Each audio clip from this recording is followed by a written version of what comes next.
মেয়ে মানুষ মানেই বুক ভরা ভালোবাসা। অপু বিশ্বাসও তার ব্যতিক্রম নন। তাই তিনি নিজের সন্তান জয়ের পাশাপাশি সতীনের ছেলে বীরকেও তেমনই ভালোবাসেন। এক আড্ডায় বলছিলেন এসব কথা।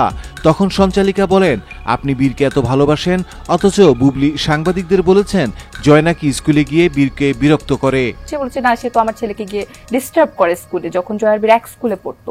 এই বিষয়টা কিভাবে বলবো? কারণ তুমি কিন্তু বীরের কোনো বিষয় নিয়ে কোনো নেগেটিভ কোনো মন্তব্য আমি তোমার কাছ থেকে পেলাম না, বরং হ্যাঁ, ওনাকে আমি কয়েকটা জায়গায় দেখেছিলাম। আমার ছেলের সম্পর্কের জায়গাটাও সে প্রশ্নবিদ্ধ করেছে। দেখো ওকে, ওনাকে নিয়ে ওই মানে আমি পচা আলু বলেছি এবং ঘৃণা লাগে নামটা নিতে। হ্যাঁ, তো ওই জায়গা থেকে ওনাকে নিয়ে কথা বলার কোনো ইচ্ছা নাই। কারণ কি, ওনার কথা তো আমি যোগ্যই মনে করি না যে সেই জায়গা থেকে যৌক্তিকতা আমি দিব। তো যে কথার যোগ্যতা নাই সেই কথার যৌক্তিকতা দেওয়ার আমার কোনো সময়ই নেই। কারণ অযোগ্য মানুষকে নিয়ে যৌক্তিকতা দেওয়া মানে হচ্ছে নিজের যোগ্যতা নিয়ে প্রশ্নবিদ্ধ করা।